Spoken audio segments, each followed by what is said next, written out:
والصلاة والسلام على رسوله الأمين وعلى آله وصحبه أجمعين وجميع من اتبعهم بإحسان إلى يوم الدين والعاقبة للمتقين إن أريد إلا الإصلاح ما استطعت وما توفيقي إلا بالله عليه توكلت وإليه أنيب.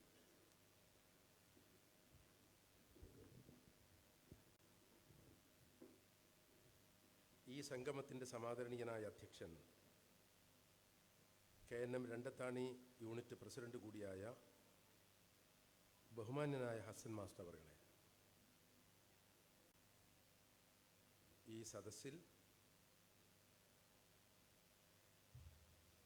പ്രസീഡിയത്തിൽ സന്നിഹിതരായിട്ടുള്ള Ashraf Sahib പൂളക്കോടൻ, doctor Abdul Khader Koya Thangal, എൻ്റെ പ്രിയ സുഹൃത്തും സഹപാഠിയും എല്ലാമായ വീട്ടിത്തങ്ങൾ, TAR master, Cherada Muhammad Haji, കുന്നത്തൊടി ബാബ Sahib, PP Avaran Haji, CP ഏന്തീൻകുട്ടി Haji, പുറമേ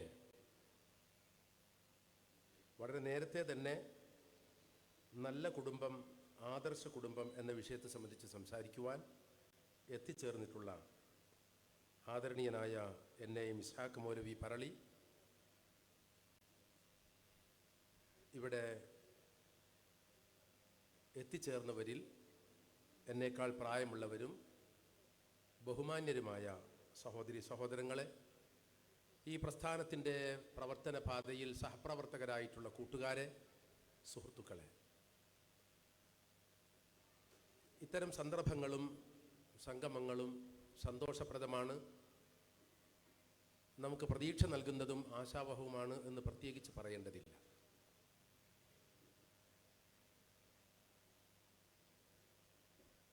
നമ്മുടേത് എല്ലാവർക്കും അറിയാം, കറകളഞ്ഞ ഏകദൈവ വിശ്വാസത്തിൻ്റെ ലാ ഇലാഹ ഇല്ലല്ലാ മുഹമ്മദ് റസൂലുള്ളാ എന്ന ആദർശവാക്യത്തിൻ്റെ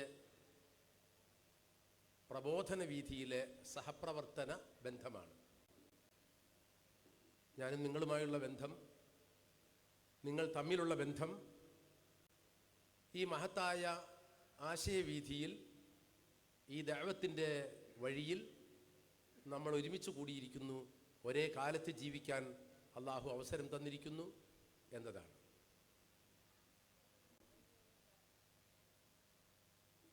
സാധാരണ കാലങ്ങളിൽ നിന്ന് ഭിന്നമായി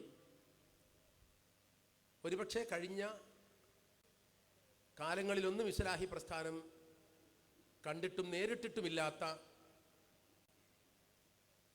തൗഹീദി വിരുദ്ധമായ പ്രതിപക്ഷങ്ങളെയാണ് ചുറ്റും ഇന്ന് കാണാൻ സാധിക്കുന്നത്.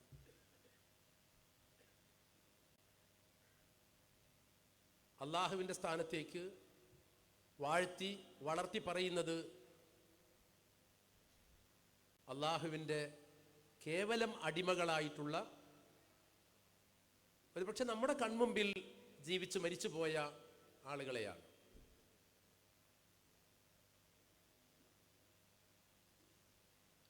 അവർ ഈ ലോകത്തിൻ്റെ നിയന്താക്കളും അള്ളാഹുവിൻ്റെ തീരുമാനങ്ങളാണെങ്കിലും ശരി അത് നടപ്പാക്കാൻ നിയുക്തരായവരും, അള്ളാഹു സൃഷ്ടിച്ച ഈ പ്രപഞ്ചത്തിൻ്റെ നിയന്ത്രണാധികാരം മുഴുവൻ ഏൽപ്പിക്കപ്പെട്ട ആളുകളും എന്ന മട്ടിൽ ഇന്ന് നമുക്കൊപ്പമില്ലാത്തതും ഇന്ന് നാട്ടുകാരോടൊപ്പം പാർക്കാത്തതും ഏതാനും വർഷങ്ങൾ മുമ്പ് മാത്രം മരിച്ചു പോയവരുമായ ആളുകളെയൊക്കെ മത്സരിച്ച് വാഴ്ത്തി വളർത്തി പറഞ്ഞ് അങ്ങനെ ശിർക്കിൻ്റെ അങ്ങേയറ്റത്തെ പാതാളത്തിലേക്ക് അവരാണ്ടുപോയിക്കൊണ്ടിരിക്കുന്നു. ഒരുപക്ഷെ മുൻപൊരിക്കലും ആ പ്രസ്ഥാനം തന്നെ നേരിട്ടിട്ടില്ലാത്ത ഒരു ആഭ്യന്തര പ്രതിസന്ധി കൂടി അത്തരം പ്രസ്ഥാനങ്ങൾക്ക് ഇന്ന് നേരിടേണ്ടി വരുന്നുണ്ട്. അവരിലെ എണ്ണം പറഞ്ഞ പണ്ഡിതന്മാർക്ക് തന്നെ ഇത്തരം വാദിഗതികൾ ഉന്നയിക്കുന്ന മുദരിസുമാരെ, മഹാപ്രഭാഷകന്മാരെ, വാദപ്രതിവാദ വിദഗ്ധരെ ഒക്കെ തിരുത്തേണ്ട ഗതികേട് കൂടി അവർക്ക് വരുന്നു.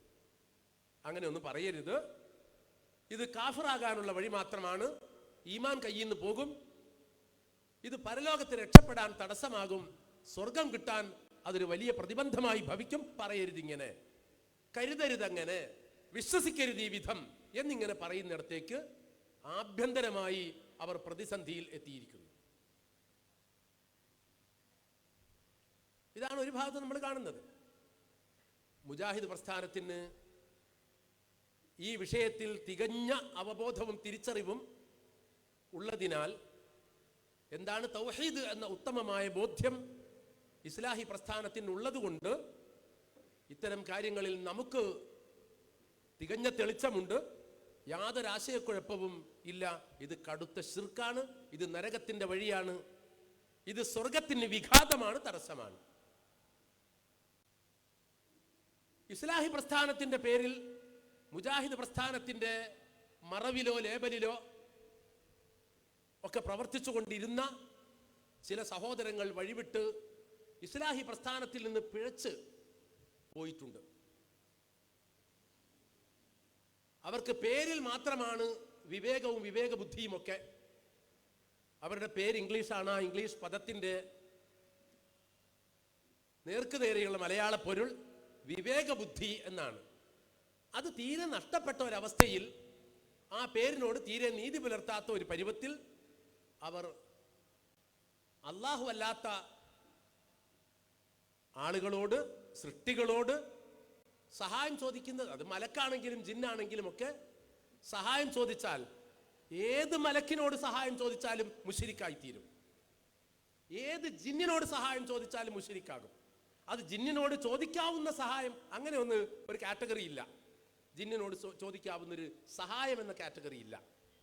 അഊദു ബില്ലാഹി മിനശ് ശൈത്വാനിർ റജീം എന്ന് പറയുക എന്നതാണ് നമ്മൾ മുസ്ലിങ്ങളും മുവഹിദുകളും ജിന്നുകളും തമ്മിലുള്ള ബന്ധത്തിന്റെ ഇടയിലുള്ള ഒരു പാലാതേ ഉള്ളൂ. അഊദു ബില്ലാഹി മിനശ് ശൈത്വാനിർ റജീം. എന്താ നമ്മളും ജിന്നും തമ്മിലുള്ള ബന്ധം? ഒരു ജിന്നിന്റെയും സഹായം നമുക്ക് ആവശ്യമില്ല. ഒരു മലക്കിന്റെയും സഹായവും വാസ്തവത്തിൽ നമുക്ക് ആവശ്യമില്ല. അതെന്താ അങ്ങനെ?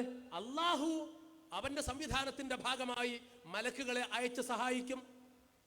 മലക്കുകളെ ഏർപ്പാട് ചെയ്ത് കാറ്റ് അടിപ്പിക്കും, മഴ പെയ്യിക്കും. തുടർച്ചയായി 1000 മലക്കുകളെ അയച്ച് അല്ലാഹു പിന്തുണ നൽകിയിട്ടുണ്ട്.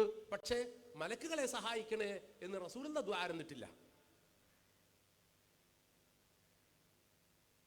ഞാനിത് പറഞ്ഞത് മലക്കുകളോട് പോലും മുവഹിദുകളുടെ നിലപാട് അതാണെന്ന് പരിശുദ്ധ ഖുർആൻ പഠിപ്പിക്കുന്നത് കൊണ്ടാണ്.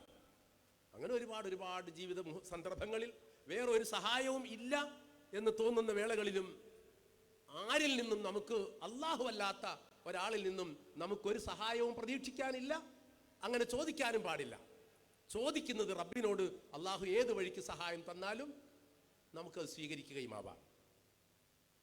അല്ലാഹു മാത്രമാണ് നമ്മുടെ ആശ്രയം.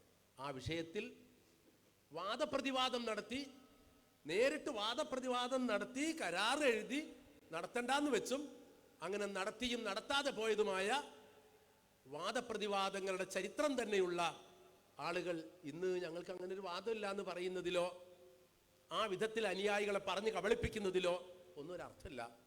ശരിക്കും തൗഹീദിൽ നിന്ന് വ്യതിചലിച്ചു പോയിരിക്കുന്നു അവർ.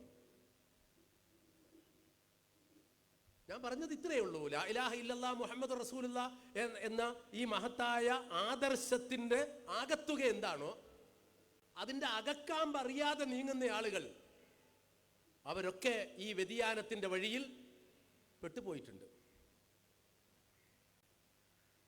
നോക്കൂ, മറ്റൊന്ന്, ഇസ്ലാമിക പ്രബോധനം പോലും രാഷ്ട്രീയ പ്രവർത്തനമാണ്. ഇപ്പൊ വാദിക്കുന്നില്ലെങ്കിലും, സജീവമായി ഇപ്പൊ എഴുതിക്കൊണ്ടിരിക്കുന്നില്ലെങ്കിലും, പ്രഭാഷകർ ഇപ്പോൾ അത് വലിയ ശബ്ദത്തിൽ പറയുന്നില്ലെങ്കിൽ പോലും തത്വത്തിൽ ഞങ്ങൾ ആ പഴയ നിലപാടിൽ തന്നെയാണ് എന്ന നിലയ്ക്ക് പ്രവർത്തിച്ചു കൊണ്ടിരിക്കുന്ന മറ്റു പല മതസംഘടനകളുമുണ്ട്.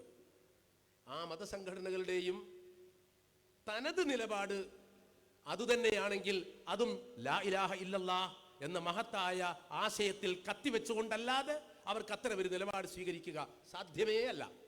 ലാ ഇലാഹ ഇല്ലല്ലാഹ്. ഞാൻ അതിന്റെ വിശദാംശങ്ങളിലേക്ക് പോകാൻ ഉദ്ദേശിക്കുന്നില്ല. എൻ്റെ ഈ സംസാരത്തിന്റെ താല്പര്യം എന്തായിരുന്നാലും അത്ര വിപുലമായ രീതിയിൽ മുന്നോട്ട് പോകാൻ ഉദ്ദേശിച്ചുകൊണ്ടുള്ളതുമല്ല. അതിന് ഇനിൽ ഹുക്മു ഇല്ലാ ലില്ലാ, ലാ ഹാക്കിമിയത്ത ഇല്ലാ ലില്ലാ, എല്ലാ വിധികർത്തൃത്വവും അള്ളാഹുവിനാണ്. അതുകൊണ്ട്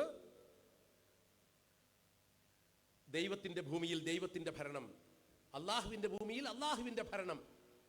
ആ നിലയ്ക്ക് രാഷ്ട്രീയമായ പ്രാതിനിധ്യമാണ് ഒരു മുസ്ലിമിന് ഈ ഭൂമുഖത്ത് നിർവഹിക്കാനുള്ളത് എന്നൊക്കെ വ്യാഖ്യാനിച്ച്, അങ്ങനെ ഇബാദത്തിനെ, ഇലാഹിനെ, റബ്ബ് എന്ന പദത്തെ, ഇബാദത്ത് എന്ന വാക്കിനെ, ദീൻ എന്ന പദത്തെ എല്ലാം രാഷ്ട്രീയമായി വ്യാഖ്യാനിക്കുന്ന ഒരു കാഴ്ചപ്പാട് ഞങ്ങൾ ഇപ്പോൾ അത് എത്ര ഉറക്കെ പറയുന്നില്ലെങ്കിലും വാസ്തവത്തിൽ ഇതിന്റെ അടിവേരായി, അതിന്റെ അടിയാധാരമായി, അതിന്റെ അന്തർധാരയായി അതുണ്ട് എന്നാണ് അവരിപ്പോഴും പറഞ്ഞുകൊണ്ടിരിക്കുന്നത്. അപ്പോൾ ബാക്കിയുള്ളവർക്കൊക്കെ ഇസ്ലാമിനെ സമഗ്രമായി മനസ്സിലാക്കാൻ സാധിച്ചിട്ടില്ല എന്ന ഒരവകാശവും വാദവും അവർ വെച്ച് പുലർത്തുകയും ചെയ്യുന്നു. പിന്നെ തൗഹീദിന് പ്രാധാന്യം വേണ്ടത്ര ഇല്ലാത്തതും ആരാധനകൾക്ക് പ്രാധാന്യം കൊടുത്ത് തുടങ്ങുന്നതുമായ നിസ്കാരം ആയിക്കോട്ടെ, പക്ഷെ നിസ്കാരത്തിൽ നിന്നല്ലല്ലോ ദീൻ തുടങ്ങുന്നത്. നമസ്കാരത്തിന് മുമ്പ്, നമസ്കാരം ഇസ്ലാം കാര്യങ്ങളിൽ രണ്ടാമത്തേത് മാത്രമാണ്. ഇസ്ലാം കാര്യങ്ങളിൽ ഒന്നാമത്തേത് ലാ ഇലാഹ ഇല്ലല്ലാഹ് മുഹമ്മദുർ റസൂലുള്ളാഹ് എന്ന ഷഹാദത്താണ്. മനസ്സിൽ നിറഞ്ഞ് സമൃദ്ധമായ ധാരണയിൽ ശക്തമായ അവബോധത്തിൽ തുടങ്ങുന്ന ലാ ഇലാഹ ഇല്ലല്ലാഹ് എന്ന സത്യസാക്ഷ്യം, ആ സത്യസാക്ഷ്യത്തിന്റെ രണ്ടാം ഘട്ടം മാത്രമാണ് നമസ്കാരം. ആ നമസ്കാരത്തിനാണ് കൂടുതൽ ഊന്നൽ. നമസ്കരിക്കുന്ന ആളുകൾക്ക് ബാക്കിയൊക്കെ ശരിയായിക്കോളും എന്ന് പറയുന്ന ഏതെങ്കിലും ചിന്താ പദ്ധതികൾ ഉണ്ടെങ്കിൽ ഇസ്ലാമുമായിട്ട് ആ ചിന്താ പദ്ധതിക്ക് എന്ത് ബന്ധം എന്ന് ചോദിക്കാതെ നിവൃത്തിയില്ല. അങ്ങനെ അള്ളാഹു അല്ലാത്ത ആളുകളുമായി ബന്ധപ്പെട്ടും അള്ളാഹു അല്ലാത്ത ആളുകളെ വിളിച്ച് പ്രാർത്ഥിക്കാത്തവരെ കുറിച്ചും സഹായം തേടാത്തവരെ കുറിച്ച് പോലും ശിർക്ക് ആരോപിച്ചും രാഷ്ട്രീയ ശിർക്ക് ആരോപിച്ചും അങ്ങനെ പല തരത്തിലും അങ്ങനെ തൗഹീദ് അവകാശപ്പെടുന്നുണ്ടെങ്കിൽ കൂടി ജിന്നിനോട് സഹായം ചോദിച്ചാൽ അത് വസീലത്തു ശിർക്ക് മാത്രമേ ആവുള്ളൂ എന്ന് പറയുന്നത് ഒരു കൊച്ചു കാര്യമായിട്ട്, ഒരു അവഗണനീയമായ കാര്യമായി പരിഗണിക്കേണ്ടതില്ലാത്ത ഭാഗം എന്ന നിലക്ക് കരുതുന്നത് പോലും ഭീമാബദ്ധമാണ്. ഷിർക്കിന്റെ പല വഴികളിൽ ഒരു വഴി വസീലത്തു മിൻ വസായിൽ ശിർക്ക്, ഷിർക്കിലേക്ക് എത്തുന്ന പല ഉപാധികളിലൊന്ന്, പല വഴികളിലൊന്ന്, അത്രയേ ഉള്ളൂ. അതും ഞാൻ പറഞ്ഞത് ഇതിനിടക്ക മുജാഹിദ് പ്രസ്ഥാനം, കേരള നദുവത്തുൽ മുജാഹിദീൻ പ്രവർത്തിച്ച് മുൻപോട്ട് പോയിക്കൊണ്ടിരിക്കുന്നത്. അപ്പോൾ നമ്മൾ ജീവിക്കുന്ന സമൂഹത്തിൽ നമുക്ക് എന്താണ് വ്യതിരിക്തത എന്ന് ചോദിച്ചാൽ അവിടെ എനിക്ക് ഒന്ന് രണ്ട് സംഗതികൾ എൻ്റെ പ്രിയപ്പെട്ടവരോട് ചൂണ്ടിക്കാണിക്കാനുണ്ട്. ഒന്ന്, സംഘടനാപരമായിട്ടുള്ള നമ്മുടെ പ്രവർത്തനത്തിൽ വീഴ്ചകളുണ്ടോ എന്ന് പരിശോധിക്കണം. നേരത്തെ ഹസൻ മാസ്റ്റർ സൂചിപ്പിച്ചതുപോലെ നമുക്ക് വരാനിരിക്കുന്ന ഏതാനും നാളുകൾക്കകം അടുത്ത സംഘപ്രവർത്തനത്തിന്റെ നേതൃത്വം ആര് എന്നൊക്കെ തീരുമാനിക്കേണ്ടതായിട്ടുണ്ടല്ലോ. അവിടെ നമ്മുടെ സംഘപ്രവർത്തനം എന്തിനു വേണ്ടിയാണ്, അതാരെ ബോധ്യപ്പെടുത്താനാണ്, ആരുടെ കയ്യടി നേടാനാണ്?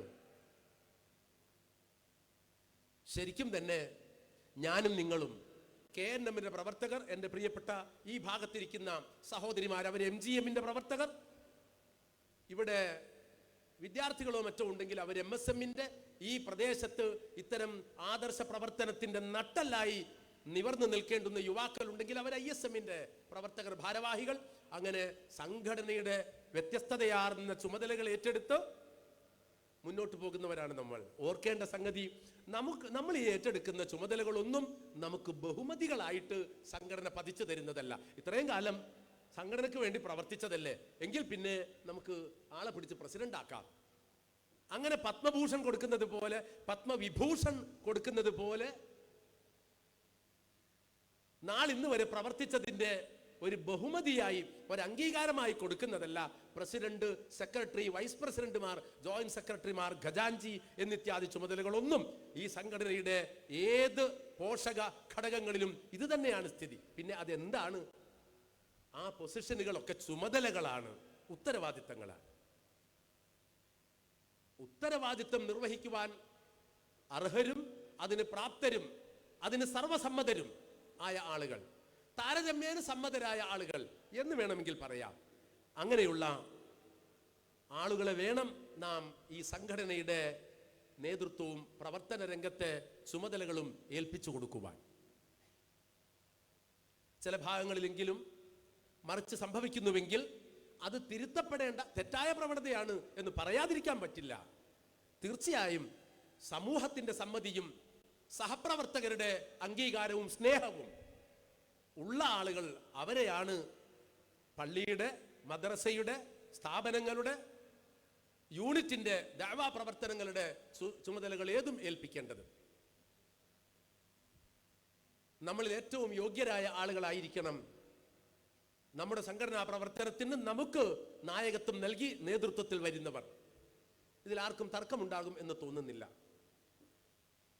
അത് കുറച്ചുകൂടി വിപുലമായി പറഞ്ഞാൽ ആ ബന്ധവും നാം ഒന്ന് പുനഃപരിശോധിക്കേണ്ടതുണ്ട്. എന്താണ് ഈ സംഘടനാ പ്രവർത്തനം? നമ്മൾ സാധാരണ പറയും തീർച്ചയായും വിശ്വാസികളും വിശ്വാസിനികളും നമ്മൾ പറയുന്നത് എന്താ? നമുക്ക് ഈമാൻ ഉണ്ട്, ഉണ്ടാകണം. യഥാർത്ഥ ഈമാൻ നമുക്കുണ്ട് എന്ന ആശ്വാസത്തിന്റെ പുറത്താണ് ഞാനും നിങ്ങളും ജീവിക്കുന്നത്. വിശ്വാസമുള്ള ആണുങ്ങളും പെണ്ണുങ്ങളും ഒക്കെ പരസ്പരം ആത്മബന്ധുക്കളും ആദർശ സഹകാരികളും പരസ്പരം വേണ്ടപ്പെട്ടവരുമാണ്. ഔലിയ എന്ന് പറഞ്ഞാൽ അതാ ഔലിയ ബഅലിൻ. നാം തമ്മിലുള്ള ബന്ധത്തിന്റെ സ്വഭാവം വരച്ചു കാണിച്ചുകൊണ്ട് വിശുദ്ധ ഖുർആൻ നമ്മോട് പറയുന്നത് അതാണ്. നാം പരസ്പരം സ്നേഹമുള്ളവരും പരസ്പരം ബഹുമാനമുള്ളവരുമാണ്. ഇന്നിപ്പോ നമ്മൾ ഈ സദസ്സിൽ വെച്ച് കാണുമ്പോൾ കാണിക്കുന്ന ബഹുമാനമല്ല, നാം ഒറ്റയ്ക്കിരിക്കുമ്പോഴും എനിക്ക് എൻ്റെ പ്രസിഡന്റിനോട് ബഹുമാനമുണ്ടാകണം. ഒരു ഭാരവാഹി എന്ന നിലയ്ക്ക് ഞാൻ പറയട്ടെ, എനിക്ക് TP അബ്ദുള്ള കോയ മദനിയോട് അകമേ രഹസ്യമായും ഞാൻ തനിച്ചിരിക്കുമ്പോഴും ഒക്കെ എനിക്ക് അദ്ദേഹത്തോട് ബഹുമാനമുണ്ടാകണം. ഇതിൽ നിങ്ങൾക്ക് തർക്കമുണ്ടോ? ഇത് ശാഖാതലം മുതൽ അങ്ങേയറ്റത്തെ സംസ്ഥാന ഘടകമായ KNM എക്സിക്യൂട്ടീവിന്റെ സെക്രട്ടേറിയറ്റ് ചുമതല വഹിക്കുന്ന ഭാരവാഹികൾക്കിടയിൽ വരെ ഉണ്ടാകേണ്ട നിറഞ്ഞ ഒരു ബോധ്യമാണ്. പരസ്പരം പുച്ഛമോ പരസ്പരമുള്ള അകൽച്ചയോ വെറുപ്പോ നീരസമോ ഒന്നും ഉണ്ടാകാൻ പാടില്ല. അഭിപ്രായ ഭിന്നത സ്വാഭാവികമായിട്ടും ഉണ്ടാകും. അഭിപ്രായ ഭിന്നത ഉണ്ടാകുന്നത് ഒരു അപരാധമാണ് എന്ന് കരുതുന്ന പ്രസ്ഥാനമല്ല നമ്മുടേത്. ജനാധിപത്യ സ്വഭാവത്തിൽ തികച്ചും ജനാധിപത്യപരമായ സംസ്കാരം ഉൾക്കൊണ്ടുകൊണ്ടു പോകുന്ന കേരള നദുവത്തുൽ മുജാഹിദീന്റെയും അതിന്റെ പോഷക ഘടകങ്ങളുടെയും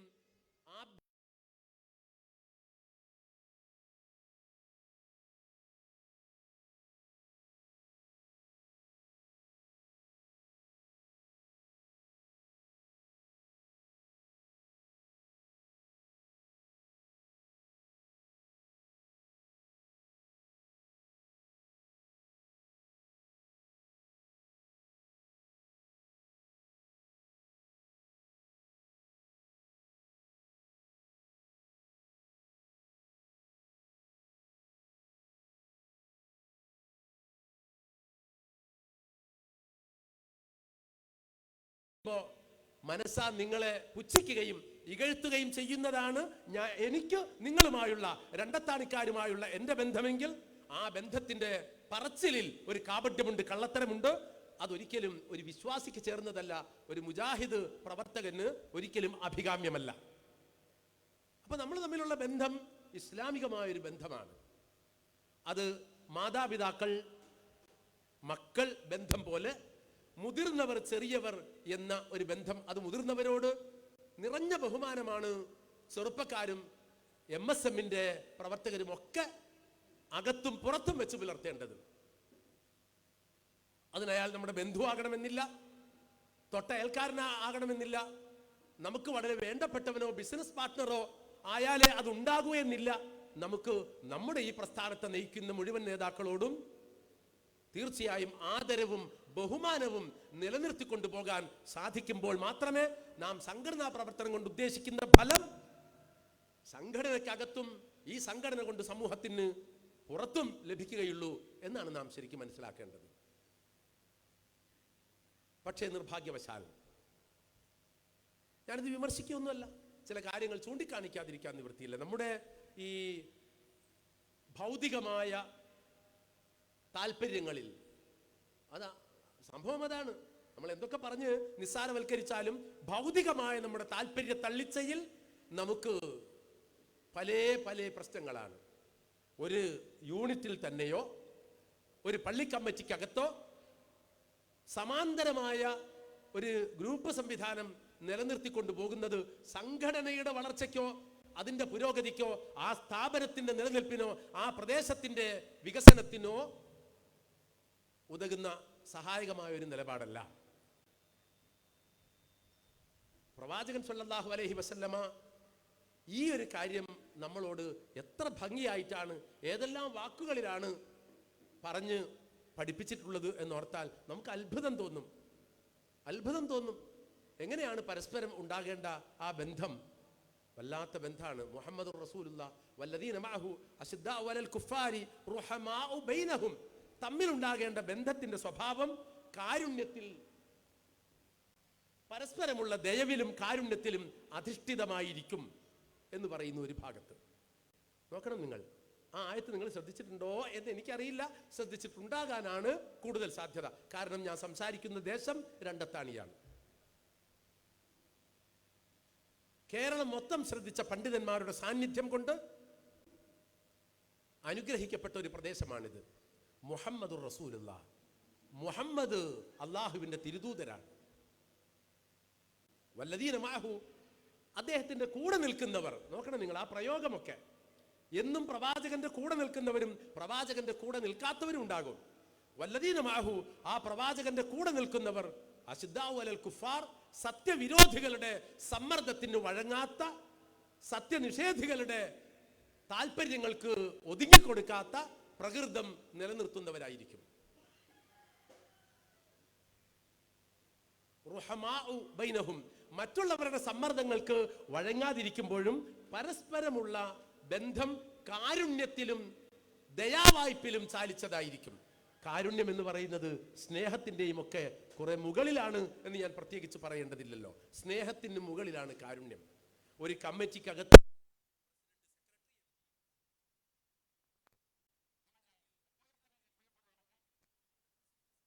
അവരുടെ കൂടെയുള്ള എക്സിക്യൂട്ടീവ് അംഗങ്ങൾ, മറ്റ് ഭാരവാഹികൾ, അവർ തമ്മിലുള്ള ബന്ധം റുഹമാഉ ബൈനഹും. അത് പറയുമ്പോഴും വിമർശിക്കുമ്പോഴും അഭിപ്രായം പറയുമ്പോഴും ഒക്കെ ഒരു കാരുണ്യത്തിന്റെ ഒരു ടച്ച്, ദയാവായ്പിന്റെ ഒരു സ്വരം അതിലുണ്ടാകണം. നമുക്ക് അഭിപ്രായം പറയാം, പക്ഷെ അത് നശിപ്പിക്കാൻ വേണ്ടിയാകരുത്. നമുക്ക് വിമർശിക്കാം, അത് ഇല്ലാതാക്കാൻ വേണ്ടിയാകരുത്. ഒരാളെ കൊച്ചാക്കാൻ വേണ്ടിയാകരുത്. ഒരാളെ ഇകഴ്ത്താനോ താറടിക്കാനോ വേണ്ടിയാകരുത്. നമ്മുടെ ഈഗോ ഇങ്ങനെ കത്തിജ്വലിച്ച് നമുക്ക് വലിയ ആളാകാൻ വേണ്ടി ആകരുത് നമ്മൾ സംഘടനക്കകത്തോ പ്രവർത്തനത്തിനിടയ്ക്കോ നാം സഹപ്രവർത്തകരുടെ പ്രവർത്തനങ്ങൾക്ക് നേരെ വിമർശനം ഉന്നയിക്കുന്നത്. വിമർശനം ഉന്നയിക്കാം, അത് ചായപ്പീടികയിൽ വെച്ചല്ല, പുറത്ത് ആൾക്കൂട്ടത്തിന്റെ നടുവിൽ വെച്ചല്ല, കല്യാണ പന്തലിൽ വെച്ചല്ല, ബസ് സ്റ്റോപ്പിൽ വെച്ചല്ല, മറിച്ച് അതിന്റെ വേദിയിലും രീതിയിലും വെച്ച് മാത്രമേ നമുക്കത് ചെയ്യാൻ പാടുള്ളൂ. അതിനു വേണ്ടി വിളിച്ചുകൂട്ടിയ യോഗത്തിൽ നമുക്ക് നമ്മുടെ അഭിപ്രായം പറയാം. ആ അഭിപ്രായത്തിൽ നമുക്കുള്ള വ്യത്യസ്ത നിലപാടുകൾ പറയാം. അത് ആരോടും പറയാം. പ്രസിഡന്റ് നമ്മുടെ വാപ്പയാണെങ്കിൽ പോലും അത് പറയാം. പക്ഷേ അതിന്റെ രീതിയിലേ പറയാമൂ. ഇത് എന്നെ കൊച്ചാക്കാൻ വേണ്ടി പറയുന്നതാണ് എന്ന് തോന്നുന്ന വിധത്തിലോ കേൾക്കുമ്പോൾ മറ്റുള്ളവർക്ക് അങ്ങനെ മനസ്സിലായി പോകാവുന്ന തരത്തിലോ ആകരുത് നമ്മൾ വിമർശിക്കുന്നത്. അപ്പൊ സംഘടനക്കകത്ത് ഈ ഒരു ബന്ധം, ഞാൻ പറയുന്നത് റുഹമാഉ ബൈനഹും, പരിഗണനയുടെ, സ്നേഹത്തിന്റെ, ആദരവിന്റെ, കരുതലിന്റെ, സഹകരണത്തിന്റെ മനസ്സ് നഷ്ടപ്പെട്ട് കാരുണ്യം തീരെ ഇല്ലാതായതുകൊണ്ടല്ലേ ചിലപ്പോഴെങ്കിലും സംഘടനയിൽ പ്രശ്നങ്ങൾ ഉടലെടുത്തിട്ടുള്ളത് എന്നും യൂണിറ്റുകളിൽ പ്രവർത്തനം മന്ദീഭവിച്ച് തളർന്നു പോയിട്ടുള്ളത് എന്നുമൊക്കെ ഒന്ന് ആലോചിച്ച് നോക്കാവുന്നതേ ഉള്ളൂ. അപ്പൊ ഞാൻ നിങ്ങളെപ്പോലെ തന്നെ ഒരു യൂണിറ്റിൽ നിന്ന് എനിക്ക് വരാൻ പറ്റുള്ളൂല്ലോ. ഞാൻ യൂണിറ്റിലെ പ്രവർത്തകനാണ്, ഒരു സാധാരണ പ്രവർത്തകൻ. ആ യൂണിറ്റിൽ ഞാൻ എൻ്റെ അഭിപ്രായങ്ങൾ ബന്ധപ്പെട്ട കമ്മിറ്റി യോഗത്തിൽ പറയുമ്പോൾ അത് ഇപ്പൊ നിങ്ങൾ നോട്ടീസിൽ അടിച്ച പോലെ മൗലവി അബ്ദുൽ ഹസീബ് എന്നാണെങ്കിൽ ഞാൻ മൗലവിയാണ്. അപ്പൊ മൗലവിക്ക് എന്താ കൊമ്പുണ്ടോ? അങ്ങനെയൊന്നുമില്ല. അവിടെ മൗലവി ആയിട്ടല്ല നമ്മൾ ഇരിക്കുന്നത്, അവിടെ മദനിയായിട്ട് ചമഞ്ഞിട്ടല്ല നമ്മൾ ഇരിക്കുന്നത്, അവിടെ വേറെ എന്തെങ്കിലും ബഹുമതികളും അധികാരബോധത്തോടും കൂടിയല്ല നമ്മൾ ആ മീറ്റിങ്ങിൽ പങ്കെടുക്കുന്നത്. എന്നെ വിമർശിക്കാൻ അവർക്ക് അധികാരമുണ്ട്, അവകാശമുണ്ട്. കാരണം അവരും ഇതിന്റെ ഭാഗമാണ്.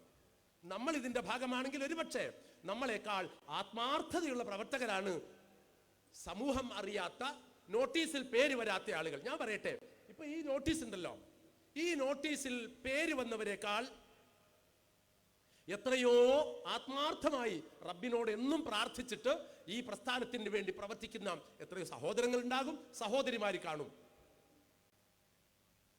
നോട്ടീസിൽ പേര് വരിക എന്നതൊക്കെ പറയുന്നത് തികച്ചും സാങ്കേതികമായ ഒരു സ്ഥിതിവിശേഷം മാത്രമാണ്. അല്ലാതെ ഇത് അള്ളാഹുവിന്റെ അംഗീകാരത്തിന്റെ, റബ്ബ് അത്തരം ആളുകളെ സമ്മതിച്ചു കൊടുത്തിരിക്കുന്നു എന്നതിന്റെ തെളിവല്ല. ഇത് പ്രത്യേകിച്ച് പറയേണ്ടതുമില്ല. നമ്മൾ തമ്മിലുള്ള ബന്ധം ശരിയാക്കണം.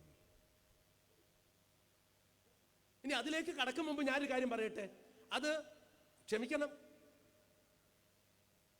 മൗലവി ഇവിടെ സംസാരിക്കാനിരിക്കുന്ന വിഷയത്തിന്റെ ഒരു ഭാഗമാണ്. പക്ഷെ എന്നാലും ഞാൻ പറയണം, ഒരു കറമറയില്ലാതെ കാര്യങ്ങൾ പറയുന്നതിലാണല്ലോ ഒരു ആത്മാർത്ഥത ഉണ്ടാവുക എന്ന നിലയ്ക്ക് ഞാൻ പറയണം.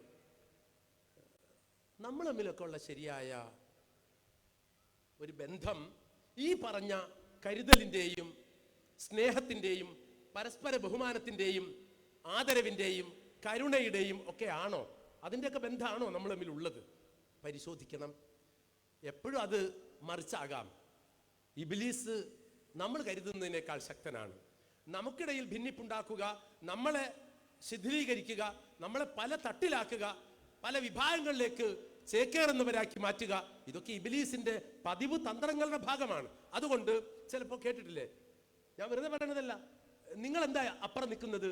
നിങ്ങൾ ശരിക്കും ദീൻ പഠിച്ച ആളല്ലേ, നിങ്ങൾ എന്താ ഈ വിസ്തത്തിന്റെ കൂടെ നിൽക്കുന്നത് എന്ന് ചോദിക്കുമ്പോൾ ചില ആളുകൾ നിങ്ങളുടെ കൂടെയല്ലേ ഇന്ന ആളുകളൊക്കെ ഉള്ളത്, അതുകൊണ്ടാ അവിടെ അവരുള്ളത് കൊണ്ട് എനിക്ക് അവിടെ നിൽക്കാൻ പറ്റില്ല, അപ്പൊ അവരവിടെ ഉള്ളത് കൊണ്ട് ഞാൻ ഇവിടെ നിൽക്കുന്നു എന്നാണ്. വേറെ ആദർശം പഠിച്ചിട്ട് ബോധ്യപ്പെട്ടൊരു നിലപാട് സ്വീകരിച്ചൊന്നുമല്ല. ഇന്ന ആളുകളെ നോക്കിയിട്ട് അവരവിടെ ആയതുകൊണ്ട് എനിക്കിനി അവിടെ നിൽക്കാൻ പറ്റില്ല. കാരണം ആളെ എനിക്ക് ഇങ്ങനെ കാണിക്കും, എനിക്ക് തീരെ അത് ആക്സെപ്റ്റ് ചെയ്യാൻ പറ്റില്ല, എനിക്ക് ആളെ അഡ്മിറ്റ് ചെയ്യാൻ പറ്റില്ല, അംഗീകരിക്കാൻ പറ്റില്ല. അത് ന്യായമായ കാരണങ്ങളാണെങ്കിൽ ഒരു പരിധി വരെ, എന്നാലും അയാളങ്ങനെ നിൽക്കാൻ പാടുണ്ടോ എന്നത് വേറെ വിഷയം തന്നെ. എന്നാലും ഒരു പരിധി വരെ ഇതിനകത്ത് ഒരുപക്ഷെ ഭാരവാഹിയായി നിൽക്കുന്ന ഒരാൾ തൻ്റെ വ്യക്തിത്വത്തെ ശരിപ്പെടുത്തേണ്ടത്, തൻ്റെ സ്വഭാവത്തെ കുറച്ചുകൂടി മാന്യമാക്കേണ്ടത്, തൻ്റെ സമീപനത്തെ, സംസാരത്തെ, തൻ്റെ വ്യവഹാരത്തെ, സമ്പ്രദായങ്ങളെ, എന്തിന് തൻ്റെ സാമ്പത്തിക ഇടപാടുകളെ. ചിലപ്പോൾ കാണാം, എന്താ നിങ്ങൾ ഇപ്പോൾ നിൽക്കുന്നത്, അത് നിങ്ങളെ സെക്രട്ടറി അല്ലേ ഇന്നാള്, പ്രസിഡന്റ് അല്ലേ ഇന്നാള്, നിങ്ങളെ വൈസ് പ്രസിഡന്റ് അല്ലേ ഇന്നാള്, അതെ, ആളുമായിട്ട് ഞാൻ ഭൂമി കച്ചവടം നടത്തി, അതിനുശേഷം പിന്നെ ഞാൻ മുജാഹിദ ആണ്ടാന്ന് വെച്ച്, അങ്ങനെ പറയുന്നവരുണ്ട്. അപ്പൊ ഭൂമി കച്ചവടമാണ് കാരണം. നോക്കണം നിങ്ങൾ. അപ്പൊ ആ വിഷയം നമുക്ക് നമ്മുടെ വ്യക്തി ജീവിതത്തിൽ വിശുദ്ധിയില്ലാതെ, പിന്നെ പ്രിയപ്പെട്ടവർ, നമ്മൾ ശുദ്ധീകരിക്കാൻ ആത്മാർത്ഥമായിട്ട് ആവുന്നത്ര ഒന്ന് ശ്രമിക്കാതെ പിന്നെ നമ്മൾ ആരെ നന്നാക്കാനാണ് ശ്രമിക്കുന്നത്? നമ്മുടെ ഒരു അഖീദ മാത്രം ശരിയായാൽ മതിയോ? നമ്മുടെ വിശ്വാസ പ്രമാണം നന്നായാൽ മാത്രം മതിയാകുമോ? നമ്മൾ മുസ്ലിം ആവുക എന്നത് നിങ്ങൾ നോക്കൂ. ഇന്നമൽ മുഅ്മിനൂൻ അല്ലദീന ആമനൂ ബില്ലാഹി വറസൂലിഹി സുമ്മ ലം യർതാബൂ വജാഹദൂ ബിഅംവാലിഹിം വഅൻഫുസിഹിം ഫീ സബീലില്ലാഹ് ഉലൈക ഹുമുസ് സാദിഖൂൻ. നമ്മുടെ ശരീരവും നമ്മുടെ സമ്പത്തും ഒക്കെ ചെലവാക്കി അതൊക്കെ വിനിയോഗിച്ച്, കൂട്ടത്തിൽ ഞാൻ പറയട്ടെ കേട്ടോ, പലയിടത്തുള്ള ഒരു പ്രതിസന്ധി ശ്രദ്ധയിൽ പെട്ടതുകൊണ്ട് പറയാണ്, നിങ്ങൾ പരിഭവിക്കില്ല, വളരെ റിസപ്റ്റീവായ മനസ്സോടെ കേൾക്കാനുള്ള സന്നദ്ധതയോടെ ഇരിക്കുന്നത് കണ്ടിട്ട് പറയണതാണ്. അങ്ങനെ തന്നെ അല്ലേ, കണ്ടിട്ട് പറയണതാണ്. അപ്പൊ അതെ, നിങ്ങളെ ഇന്ന ആളുകൾ അവരൊക്കെ പിന്നെ ആളുകളോട് പിരിക്കും, ആളുകളോടൊക്കെ സംഭാവന ചോദിക്കും, അതെ, പക്ഷെ അവരെടുക്കൂലല്ലോ, അവർക്ക് നല്ല വരുമാനമല്ലേ, അവർക്ക് നല്ല സാമ്പത്തികമല്ലേ, സാമ്പത്തികമായിട്ട് നല്ല സൗകര്യമുള്ള ആളുകൾ അവർ മറ്റുള്ളവരുടെ പോക്കറ്റിൽ കൈയിട്ട് പണം വാങ്ങും, പക്ഷെ അവര് സ്വന്തമായിട്ട് എന്തെങ്കിലും കൊടുക്കൂല. അവിടെ ചെറിയൊരു പ്രശ്നമുണ്ട്. ഞാനല്ലേ 24 മണിക്കൂറും ഫോൺ വിളിക്കുന്നതും ഓടി നടക്കുന്നതും ഒക്കെ, അപ്പൊ പിന്നെ പണവും കൂടി ഞാൻ ചെലവാക്കണോ എന്ന് ചോദിക്കുന്നവർക്ക് ഖുർആൻ നൽകുന്ന മറുപടി അത് പോരാ. ഓടി നടക്കണം, പാഞ്ഞു പ്രവർത്തിക്കണം, ഫോൺ അറ്റൻഡ് ചെയ്യണം, സംഘടനയെ നയിക്കണം, ദഅവാ പ്രവർത്തനങ്ങൾ ഇതുപോലെ കൂട്ടായ്മകൾ സംഘടിപ്പിക്കണം, ഒപ്പം പണവും ചെലവാക്കണം എന്ന് ഖുർആൻ പറയുന്നുണ്ട്. പണമുള്ളവൻ പണവും കൂടി ചെലവാക്കണം. ശരീരം മാത്രമുള്ളവൻ ശരീരം മാത്രം വിനിയോഗിച്ചാൽ മതിയാകും. ഇത്തരം കാര്യങ്ങളിലൊക്കെ നമ്മൾ കുറച്ച് അനാവശ്യമായിട്ട് നമുക്ക് റബ്ബ് തന്ന അനുഗ്രഹം മറച്ചു വെച്ചോ ഒളിച്ചു പിടിച്ചോ നമ്മൾ പിശുക്കന്മാരായി തീരുന്നുവെങ്കിൽ ആർക്ക് വേണ്ടിയാണിത്? ഇത് അവർക്ക് ഇത് അവർക്ക് നല്ലതിനല്ലോ. ഖുർആൻ പറയുന്നത് അത് ഹൈറാണെന്നല്ലേ അവർ ധരിക്കുന്നത്. ഞാൻ എന്തായാലും ശരീരം കൊണ്ട് എന്റെ പരമാവധി അധ്വാനിക്കുന്നുണ്ട്, എന്നാൽ പണം അതുള്ളവർ തരട്ടെ. അവരേതായാലും ഈ വക പ്രവർത്തനത്തിന് അവർ കിട്ടുന്നില്ലല്ലോ, വരുന്നില്ലല്ലോ, അപ്പൊ അവർ പണം തരട്ടെ, ഓട്ടം ഞാൻ നടത്താം. അത് പറ്റൂല, അത് ശരിയല്ല എന്നും അവര് പണം ചെലവാക്കണം. പണം ചെലവാക്കാതെ പിശുക്കുന്ന ആളുകൾക്ക് ആ പിശുക്ക് നാശമായിട്ട് ഭവിക്കും. അതവർക്ക് മാലയായിട്ട് അണിയിക്കപ്പെടും പുനരുദ്ധാര നാളിൽ എന്നൊക്കെ വിശുദ്ധ ഖുർആൻ പറഞ്ഞു വെക്കുന്നത് നിങ്ങൾ ശ്രദ്ധിച്ചിരിക്കുമല്ലോ പ്രിയപ്പെട്ടവരെ. നമ്മൾ തമ്മിലുള്ള ബന്ധം ശരിയാക്കണം. ഇനി ഞാൻ വേറൊരു കാര്യം പറയാം. ഇപ്പോ ഇവിടെ ഇരിക്കുന്ന ആളുകൾ കുടുംബ ബന്ധുക്കൾ ഉണ്ടാകും. ഇപ്പൊ ഇവിടെ ഇരിക്കുന്ന ആളുകൾക്ക് പുറത്തുള്ള ആളുകളുമായി കുടുംബ ബന്ധങ്ങൾ കാണും. നിങ്ങൾ എല്ലാവരും, ഞാനിത് വളരെ ഫ്രീ ആയിട്ട് പറയാം കേട്ടോ, അതല്ല ഇതിന് വേറെ ഒരു ഔപചാരികത ഒന്നുമില്ലാതെ പറയണം. ശരിക്ക് ആരുമായിട്ട് വഴക്കൊന്നുമില്ലല്ലോ, കുടുംബപരമായ വഴക്ക്. അല്ല കല്യാണം വിളിക്കാത്തതിനോ, വീട് വാക്കലിന് വിളിക്കാത്തതിനോ, ഹൗസ് വാമിങ്ങിന് വിളിക്കാത്തതിനോ, അനി അതല്ലെങ്കിൽ മറ്റേതെങ്കിലും നിലക്കുള്ള പ്രശ്നത്തിലോ ആരുമായിട്ടും വഴക്കില്ലാത്തൊരു മനസ്സ് സൂക്ഷിക്കുന്നവർക്ക് അള്ളാഹുവിന്റെ പ്രത്യേക അനുഗ്രഹം ഉണ്ടാകും. ഒരാളുമായിട്ടും വഴക്കില്ലാത്ത, സംഘടനക്കകത്തോ പുറത്തോ ഒരാളുമായിട്ടും വഴക്കില്ല, ഒരാളുമായിട്ടും നമ്മുടെ അയൽക്കാരുമായിട്ട് വഴക്കിട്ട് നടന്നാൽ എന്നിട്ട് പിന്നെ എന്ത് KNM, എന്ത് MGM? വെറുതെ ചോദിക്കുന്നതല്ല കേട്ടോ, ഞാൻ ആത്മാർത്ഥമായിട്ട് ചോദിക്കുന്നതാ. ഇപ്പൊ എനിക്ക് 4 ഭാഗവും മുസ്ലിം അയൽവാസികളാണ്. ഇനി അതല്ല, മുസ്ലിങ്ങളല്ലാത്ത അയൽവാസികളായിക്കോട്ടെ, അവരുമായിട്ടൊക്കെ ഉമർ റളിയല്ലാഹുവിന് ചോദിച്ച പോലെ നല്ലൊരു ഭക്ഷണം ഉണ്ടാക്കിയപ്പോൾ ഉമർ റളിയല്ലാഹുവിന് ചോദിച്ചില്ലേ വീട്ടിൽ വെച്ച്, നമ്മളെ തൊട്ടടുത്ത യഹൂദി സുഹൃത്തിന് കൊടുത്തല്ലോ അല്ലേ എന്ന് ചോദിച്ച് ഉറപ്പ് വരുത്തിയല്ലോ. അപ്പോൾ ബന്ധങ്ങൾ എന്ന് പറയുന്നത് അവിടെ ജാതി മതം നോക്കിയിട്ടൊന്നുമല്ല. ജാതി നമുക്കില്ല. മതകീയമായ കാഴ്ചപ്പാടുകളിൽ വ്യത്യാസം, മതവിശ്വാസത്തിലെ വൈവിധ്യം, അത് ബന്ധങ്ങൾക്ക് തടസ്സവുമല്ല. അതുകൊണ്ടാണ് ഞാൻ അശിദ്ദാഉ അലൽ കുഫാർ എന്നതിന് സത്യത്തെ നിഷേധിച്ച് ജീവിക്കുന്ന ആളുകളുടെ സമ്മർദ്ദങ്ങൾക്ക് വഴങ്ങാത്തവർ എന്നർത്ഥം പറഞ്ഞത്. ആ അർത്ഥത്തിന് ഭാഷാപരമായ നിയമ പിന്തുണയുണ്ട് എന്ന് ഉത്തമ ബോധ്യത്തിലാണ് താനും ഞാൻ ആ അർത്ഥം പറഞ്ഞത്. അല്ലാതെ അവരെ ഞെരുക്കി പിടിക്കുന്നവർ, അവരെ ഒതുക്കി ശരിയാക്കുന്നവർ, അങ്ങനെയല്ല. ആരെ ഒതുക്കാനും ഞെരുക്കാനും ഒന്നും നമുക്ക് പറ്റില്ല. എല്ലാ മനുഷ്യർക്കും തുല്യ അവകാശമുണ്ട്, ഇഷ്ടമുള്ളത് സ്വീകരിക്കാനും വിശ്വസിക്കാനും മറ്റുമൊക്കെ. ആരുമായിട്ടും ഒരു വഴക്കുണ്ടാവരുത്. സിലത്തുർ റഹിം എന്ന് പറയുന്നത് വലിയൊരു ആശയ പ്രപഞ്ചമാണ്. ഈ കുടുംബ ബന്ധം ശരിക്കും പാലിക്കാം. കുടുംബ ബന്ധം ശരിക്കും പാലിക്കാത്ത ആള് പിന്നെ KNM-ന്റെ മെമ്പറായിട്ടോ ISM-ന്റെ MSM-ന്റെ MGM-ന്റെ മെമ്പറായിട്ടോ ഒരു പ്രയോജനവും ഉണ്ട് എന്ന് നിങ്ങളും വിശ്വസിക്കുന്നുണ്ടാവില്ലല്ലോ. അതുകൊണ്ട് ആദ്യം ചെയ്യേണ്ട ഒരു കാര്യമാണ് നമ്മൾ ആരുമായിട്ടും വഴക്കില്ലാത്ത മനസ്സ് സൂക്ഷിക്കാം.